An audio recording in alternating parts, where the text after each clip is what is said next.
Hello everyone, here is our part 2 of our oversimplified Hitler video. If you did not catch part 1, that was released yesterday and you can check it out on the channel.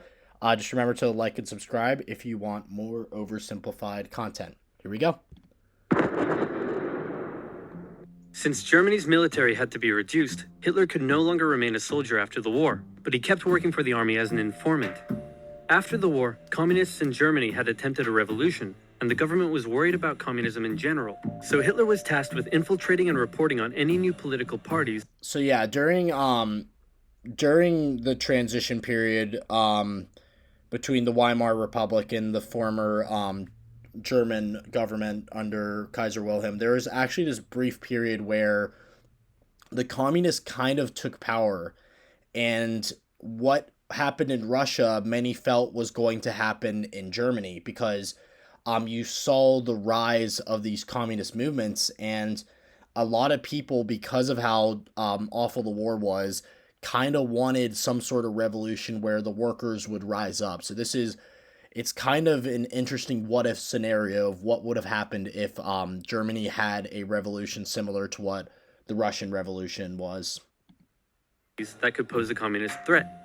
A new party called the German Workers' Party threw up a whole bunch of red flags, so Hitler went along to one of their meetings, but found that they weren't communist at all. They were extreme right and shared many of his extreme beliefs, so he left the army and signed up to join the party.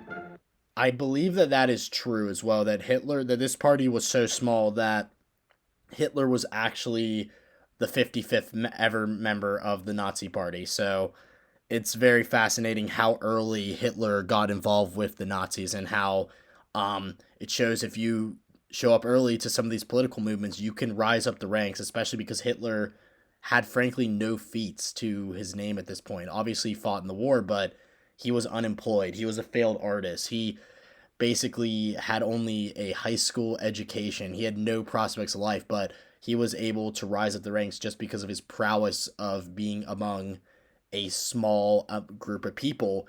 And when these small group of people are frankly not too impressive themselves, well, you can rise up the ranks fairly easily, and eventually Hitler was able to do that.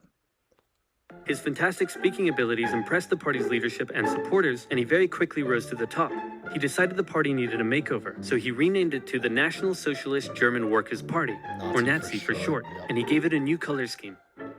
The Nazis weren't very specific on policy, but Hitler made extravagant promises to return Germany to its former glory by undoing the Treaty of Versailles and reuniting all ethnic Germans into one nation. He also said that only pure Aryan people should be allowed to be citizens. So this was a huge goal of Hitler when he became the leader of Germany, is he wanted to reacquire the lands that were lost through the Treaty of Versailles. The Treaty of Versailles, Germany lost, I think it was like 10% of their land, but some of this land would be the Sudetenland. He wanted the Rhineland. He wanted parts of Poland, which he believed were ethnically German, parts of Czechoslovakia. He annexed Austria. These were all goals of Hitler because he believed that this land was rightfully Germany's. But because of the Treaty of Versailles, because of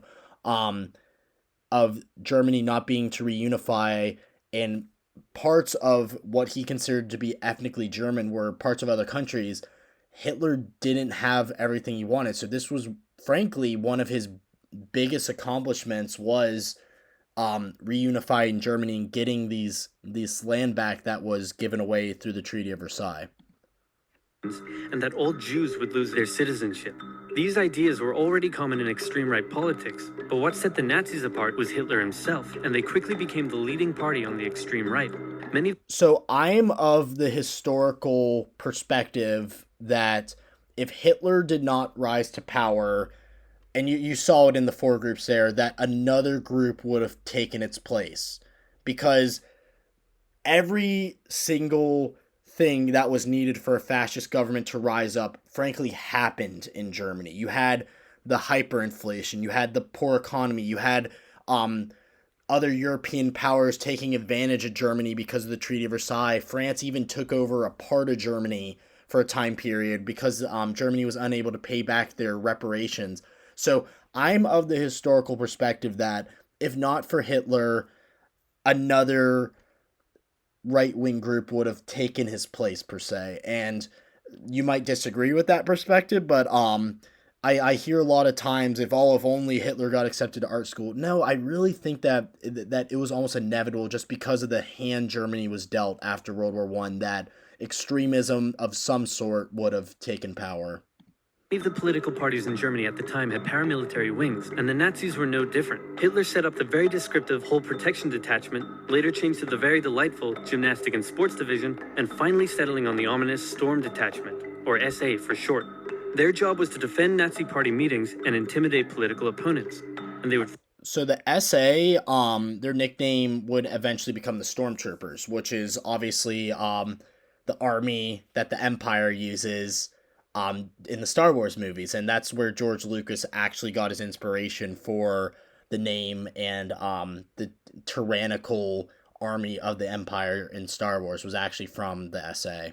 Frequently engage in battles with communists on the streets. Since the Allies had demanded a reduction in Germany's military size, many trained soldiers were left unemployed. They liked the Nazi ideology, and it was only natural for them to join the SA, which grew larger and larger over time. The new So because of the Treaty of Versailles, Germany's army had to be limited to, I think it was 100,000 soldiers, but it didn't specify whether paramilitary groups of political parties was allowed.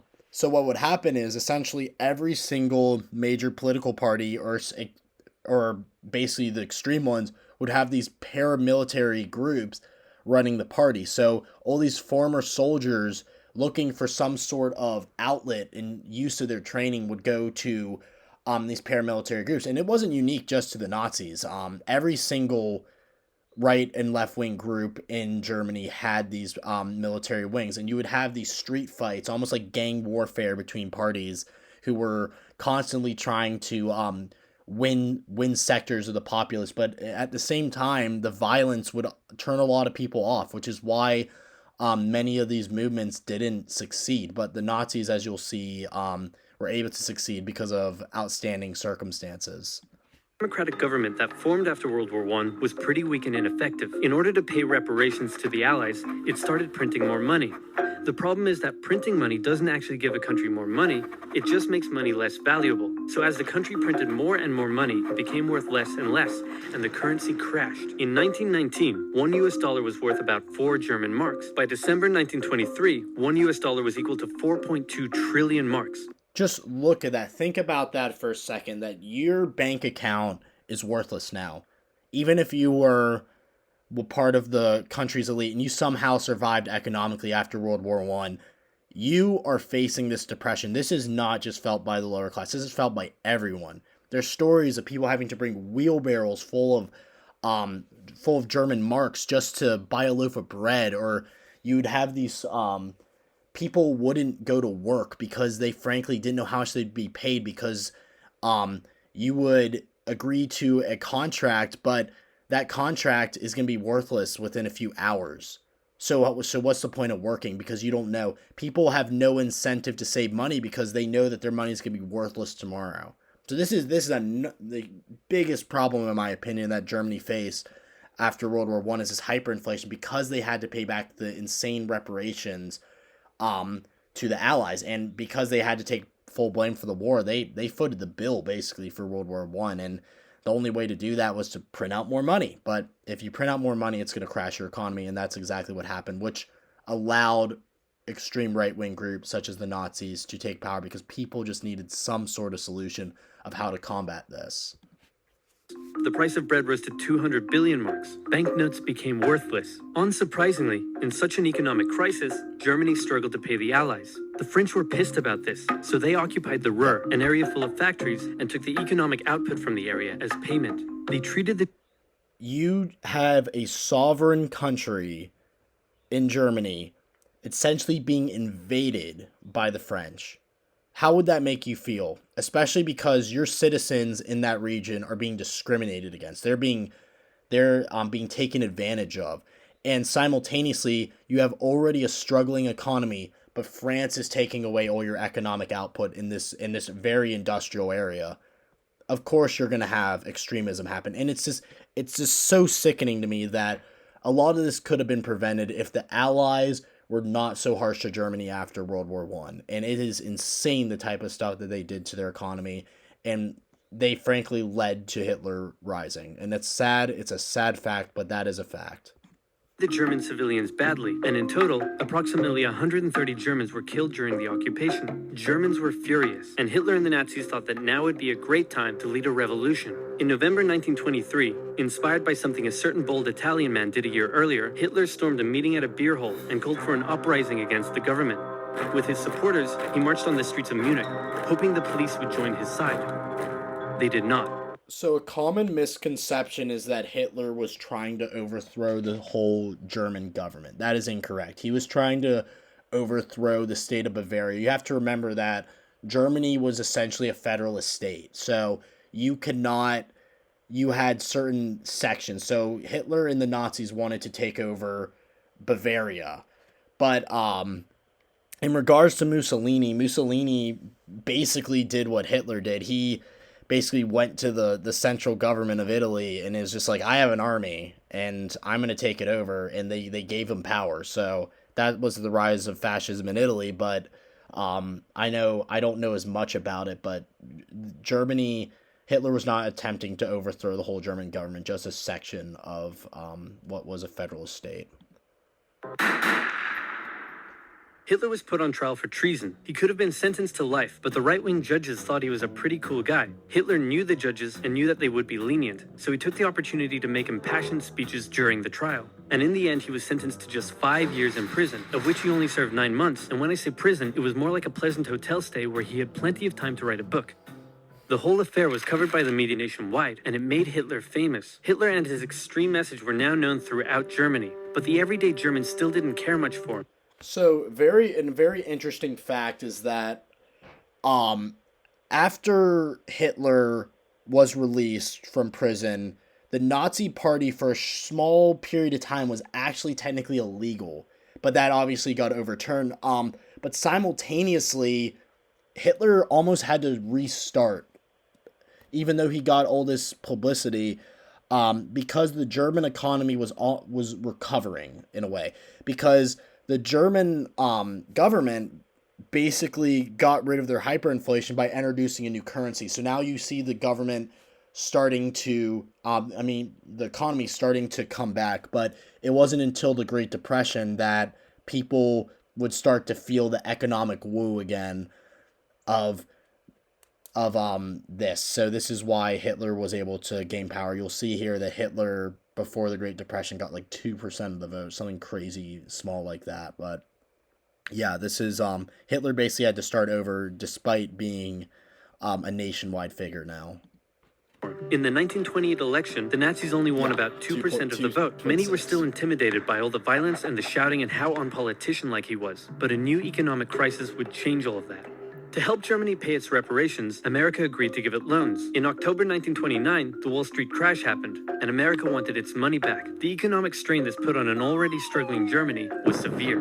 Unemployment skyrocketed, poverty was widespread, and Germans were sick of it. It was clear that the newly formed democracy wasn't working. In the face of crisis, Germans began moving to the political extremes. If you were German and wanted change, your choices now were either the communists or the Nazis.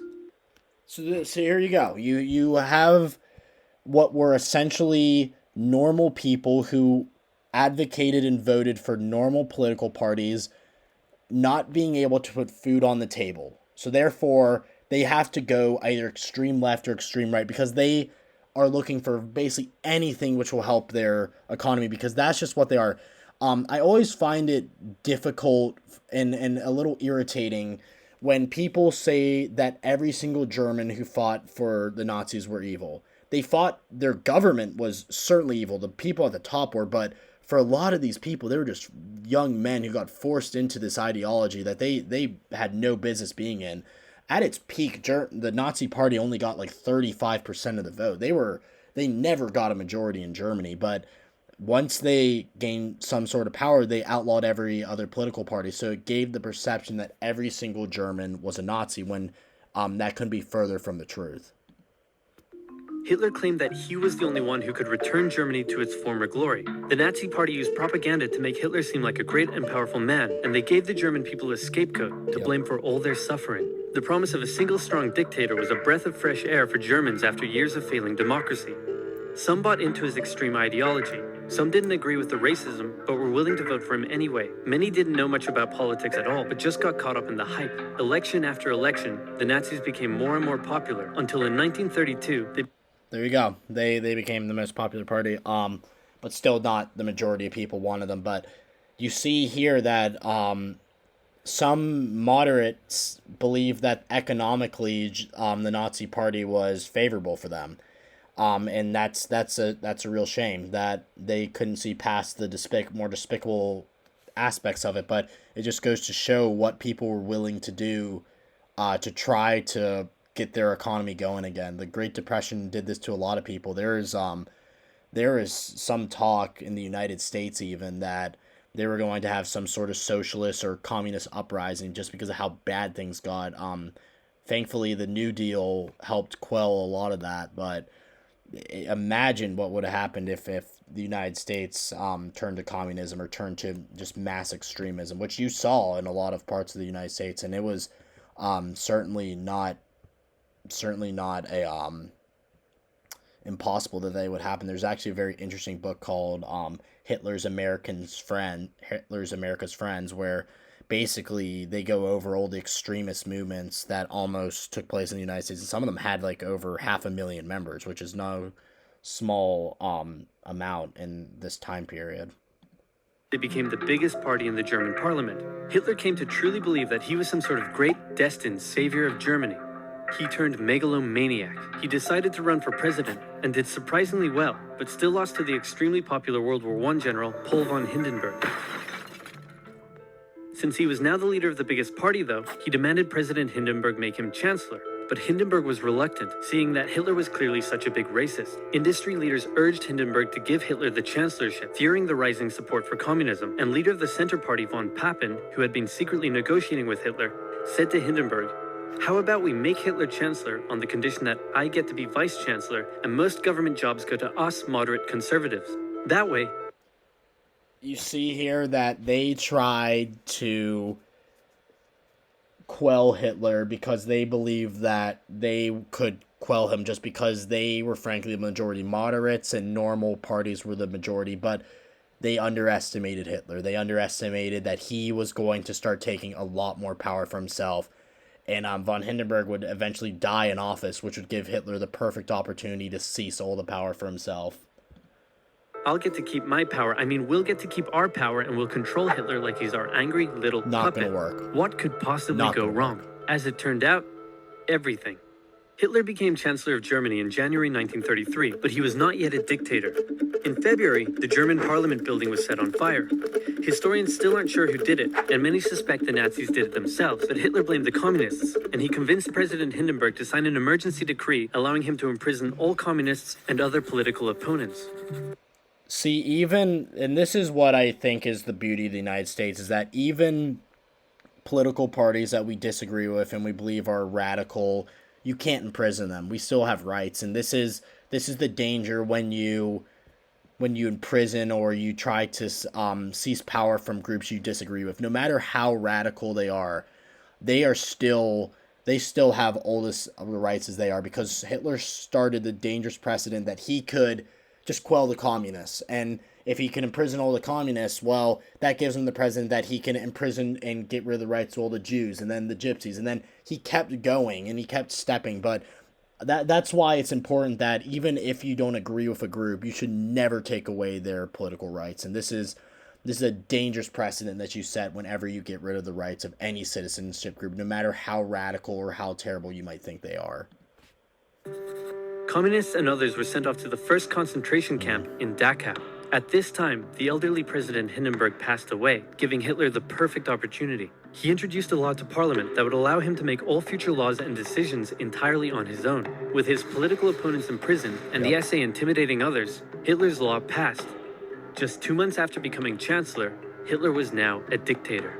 He still had one problem. The leader of the SA wanted the SA to take over the job of the regular German army, and the German army didn't like that idea. Hitler needed to maintain the support of his professionally trained German army, more so than his rough and rowdy SA.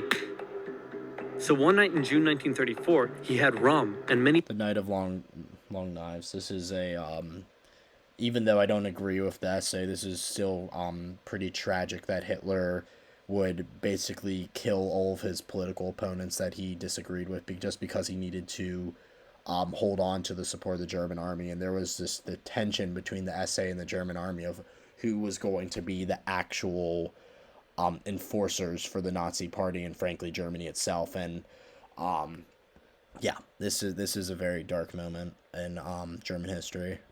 Many other of his own SA officers rounded up and murdered. While he was at it, he took the opportunity to brutally settle some personal scores as well. Politicians who had disagreed with him in the past, reporters who had printed negative articles about him, one guy who did absolutely nothing, but they thought he was someone else. In some cases, even their families were murdered. In total, up to 200 people were killed in what became known as the Night of the Long Knives. The army, now satisfied that they wouldn't be replaced, pledged total allegiance to their new Führer, and Hitler's control was now absolute. Life in Germany changed violently. Freedom of the press, expression, and public assembly were suspended. Jews were initially branded and their businesses boycotted. And eventually, Hitler would go on to have 6 million Jewish men, women, and children killed in concentration camps. Hundreds of... This is all because you gave power to someone that you think that you could stop. But simultaneously, you allowed him and his regime to start getting rid of the rights of people you disagreed with. And eventually, there's no stopping this. He would have programs where he would euthanize what he would consider undesirables, which would be people with mental retardation. They would be people with birth defects. They would get rid of the rights of all Jews just because he knew that he could, because legally he set the precedent early on that he could. And it's very tragic that you see this almost this slide over time. And it should be a testament to every single government in the world that if you get rid of the rights of one group, you're setting the precedent that you can get rid of the rights of all. And this is one of the most despicable things that I've ever had to study, and it saddens me even having to talk about it. If you can hear my tone, you would see my face right now. This stuff makes me want to cry, and it's so saddening. But as historians, we need to learn from that. Thousands of people were forced into sterilization for physical and mental imperfections. The Hitler Youth became a way to brainwash the young. Boys were trained to fight and returned home from camp violent. Girls were told their purpose was to have many pure Aryan children, and they would sometimes return from camp pregnant. When their parents were understandably horrified, their children would threaten to turn them over to the Gestapo for standing in the way of Germany's greatness. The standard greeting changed, and you could be sent to a concentration camp for not using it. This way, it seemed like everyone was a Nazi supporter. If you dared oppose Hitler or speak out against him in any way, you also would be sent to a concentration camp. German nationalism captivated the young Adolf. Extreme ideology and anti-Semitism festered in him as a young man living a hard life on the streets. Germany's defeat in the First World War filled him with hatred and a thirst for vengeance. A political movement that treated him like a god, and hundreds of thousands looking up to him as their savior, made him a megalomaniac. And soon, his aggressive foreign policies would drag the world into a second tragic global conflict. Couldn't have said it better myself. It's a slow slide of what Hitler became, and it's incredibly tragic. I'm gonna stop it there. It's the end of the video. If y'all want more oversimplified reaction videos or frankly more World War II videos, please let me know. And remember to like and subscribe. Thank y'all for everything, and I'm sorry that we had to talk about this dark of a topic, but it needs to be talked about. Thanks.